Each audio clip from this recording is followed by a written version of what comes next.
Welcome back, students. Let's continue understanding the poem on killing a tree. Let's first discuss the literary devices the poet has used here in this poem. You will all agree that he has used imagery in this poem. For example, out of its leprous hides sprouting leaves. So imagery used here is strong, and it depicts the growth of the tree by consuming nutrients from the earth and absorbing sunlight, air, and water from nature. So upon its crust absorbing years of sunlight, air, and water, all these are examples of imagery. Then we find personification also here. Bleeding bark. Now bleeding bark is an example of personification. The tree is portrayed as a human being throughout the poem, and thus the part of the bark where it is wounded is represented as bleeding. And you will find alliteration, you will find enjambment here, and there is no particular rhyme scheme followed in this poem. So the poem is divided into 4 stanzas, and each stanza comprises varying lines, so is thus written in a free verse.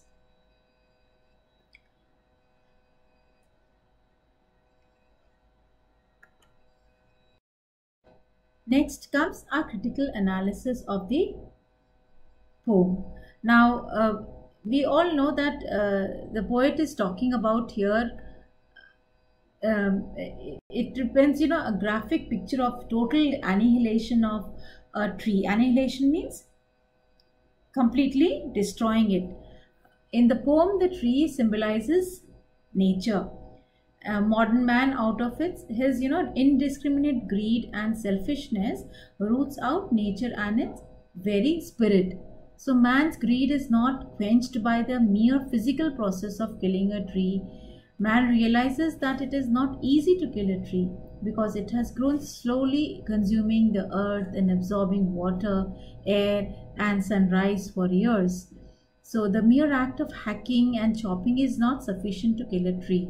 The tree overcomes man's onslaught by branching off small stems, closing to the ground, and resumes life and grows again to its former size. So knowing a tree's power to come to life again, man decides to pull out the root of the tree. So like a butcher, he makes several cuts in the tree and cuts it down. So he then cuts it into several convenient pieces. Still his greed is not quenched. So man is determined not to allow nature a second life. He makes a deep cavity on the earth and roots out the tree, which uses anchored safety inside the earth. The earth has so far protected, and fed the tree like a mother. But the cruel man uproots this safety.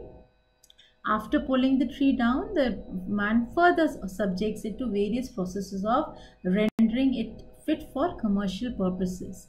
So he further tortures the tree by scorching and choking it in sun and air. And he also subjects the tree to various methods such as, browning and hardening. So with thus the total killing of the tree is complete. Man is, ensured that the tree has no second life. And then it is done, says the speaker triumphantly. So the poet describes man's cruelty to nature with bitter irony and detachment. But his own sympathy is with nature. The poem is telling commentary on one of the major environmental issues that encounters modern man.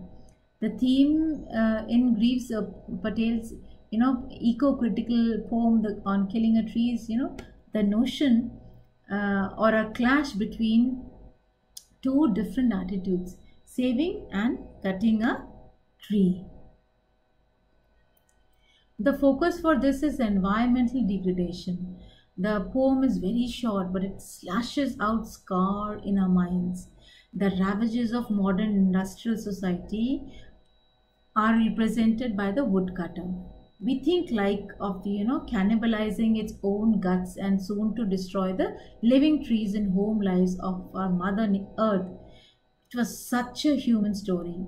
A similar process is going on in the countries in the world which are being being mined for profit. Patel launches into a tirade against the practice in his own on his this poem on killing a tree, but in a tone of total irony. So cutting of trees is not simply cutting the branches or cutting its stem. Here it is, given a ceremonial entity. The branches and leaves will grow again. We need to cut out the root and dry it in the sun, so then it is destroyed. So here he endorses that it will take too much time to kill a tree. So the sarcastic tone is clear in view that cutting of trees need the same cruelty of a murderer. So woodcutter or simply the professional murderer of a tree may hack, cut or chop with repeated and regular blows and chop. But still this alone will not do the job. The tree does not seem to feel any kind of pain because the bleeding bark seems to heal all the time. The trunk of the tree from close to the ground will produce curled green twigs that will rise from the miniature boughs. So in contrast to this practice of ripping natural substances out of the ground, making them into something unnatural, and then returning the waste products to the earth is an indigestible form, all in the name of economic progress and profit. He presents the very different attitude that we have towards the earth. At first the difference puzzles the poet. He asks us to how it can be that cutting a tree has remained productive for over 1,000 years, but human civilization is spending destruction after only a period. So the difference, as the poet later learns, is that cutting a tree is no childish job, rather a heartless process of infanticide. Patel endorses us to respect the earth as a living being and seek with humility to maintain the ecological balance that the earth needs. And we should acknowledge that we do not own the earth but try to be responsible guests. I hope the central idea of the themes, there are so many themes in this poem.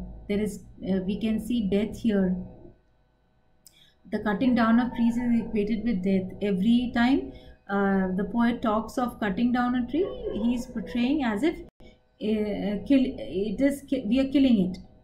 So the death the poet incorporates in this poem is both natural as well as spiritual. And we all know he has mentioned deforestation. So we are doing deforestation in the name of economic growth or industrialization. But what are we doing to the earth? We are destroying the ecological balance that the earth needs. So it is extremely harmful to our ecosystem, and the imminent danger is felt throughout the poem. And pain, of course, absolutely, pain spins very visual tale of pain where the reader can almost feel the hacks made at a tree. The bleeding bark is the visual representation of the pain. So poet envisions the tree growing through. Yes, tone of the poem, we all know it is sarcasm. He has used sarcasm. Okay, so he has forced us to think through his imaginative description the vulnerability of human lives, both physical and spiritual, and how proper care of inner spirituality can keep one safe from harm. And he does this through a sarcastic diatribe. Diatribe means criticism against cutting down of trees, literal and metaphorical. So I hope I have made this poem clear to you. So bye all of you, and try to attempt the reader exercises.